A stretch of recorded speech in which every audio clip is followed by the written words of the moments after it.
Peter Marzano, This is Gabby. and we're going to be giving you post-game coverage between the Philadelphia Flyers and the Chicago Blackhawks in Game 5 of the Stanley Cup Final. And I'm going to start off by saying, as you could probably tell, me and Gabby are both pretty sick right now. She has a sinus infection. If you can't tell, my left eye looks like a cherry on pink eye. So, yeah, but I'm going to continue on the stuff that matters. Now, Brent Seabrook was the one that struck first for Chicago. He scored under the skate of Michael Leighton and a nice pass by Christopher Stieg. So Christopher Stieg has been he's been really shining throughout the Stanley Cup Final. How do you think the Philadelphia Flyers are gonna cover for Stieg in Game 6? What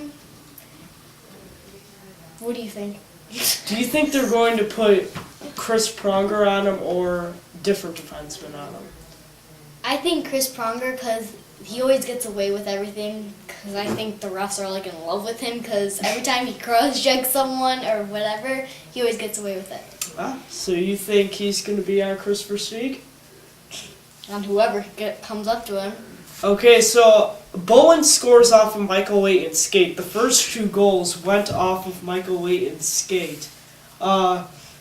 Michael Leighton had some problems. Do you think he's going to be the starter in Game 6, or do you think they're going to go to Brian Boucher?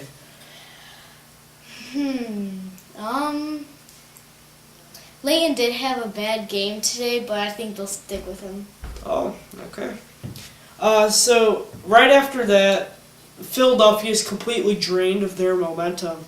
Christopher Stieg walks in, fires one up top shelf, 3-0. Did you think the game was over at this point, or did you think that Philadelphia was going to come storming?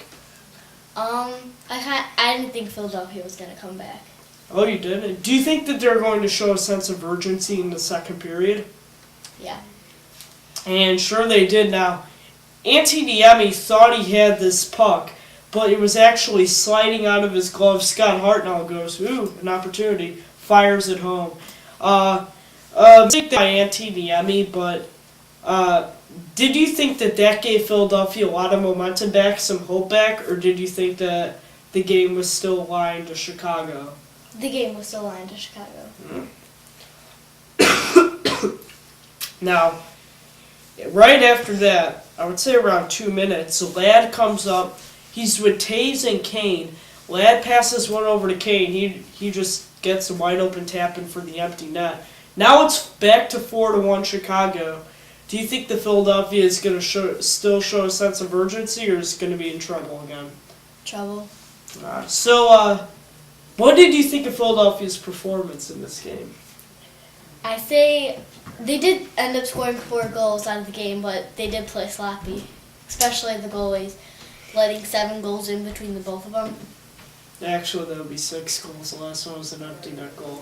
You know what I mean. I just had to correct you. So, there's a bunch of traffic in front of the net. Around 3 minutes later, Kimmo Timonen, the Finn, fires one home against a fellow Finnish player. So, now it's 4-2. It's a 2-goal game again. Is Philly going to make it a 1-goal game, or is Chicago going to respond? Chicago will respond. Do you think you would be right? Did you think you would be right? I don't know. Well, you were, because Dustin Bufflin on the power play tips in a shot. So now it's back to a 3-goal game. Philadelphia is just finding themselves teetering between a 2-goal and 3-goal game. They did this the entire game. Now this is big for Dustin Bufflin, his first goal of the Stanley Cup Final.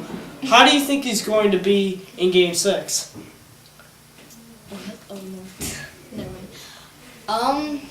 Be tough like he's trying to be. Do you think he's going to be on Chris Pronger a lot more, or is Pronger going to try and cover other players?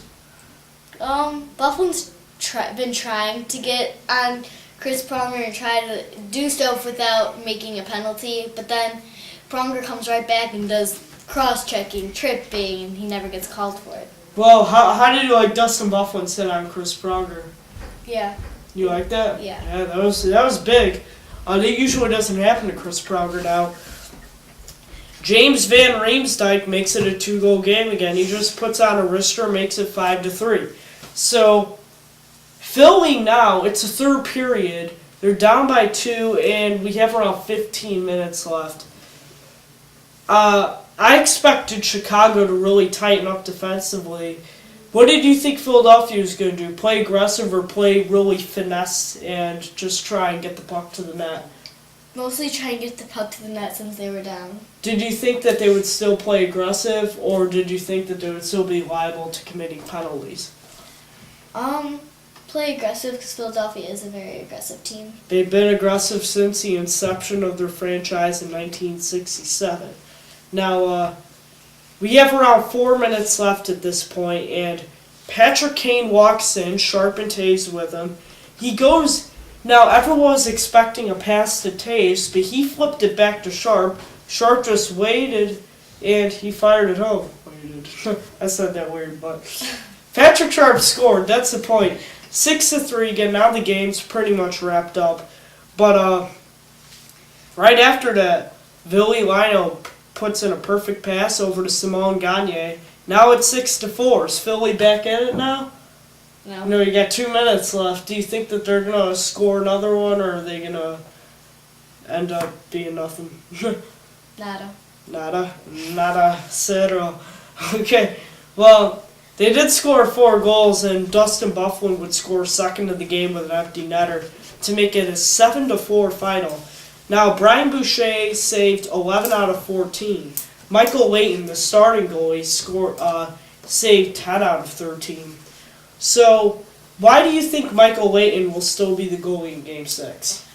Because he has been the goalie for most of the games, and I don't think they're going to put their backup goalie in. And Antoniemi, you got to think that 2 of the goals he allowed, one of them was one where he made a mistake on judgment. He thought he had the puck. Another one was where he was being completely crowded. The only goal I can really put the blame on Niemi is the Van Riemsdyk goal. Mm-hmm. So, he did allow 4 goals, but do you think Niemi is going to play a stellar game in Game 6 or sort of a game like this in Game 6?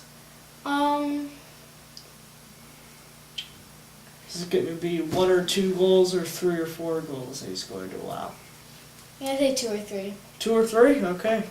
So that's the way this game has been. You could tweet us at Hawks pre and post. Tweet us about how you think the Hawks are going to perform in Game 6. So that's been post-game coverage. I'm Peter. This is Gabby. And so long, everybody.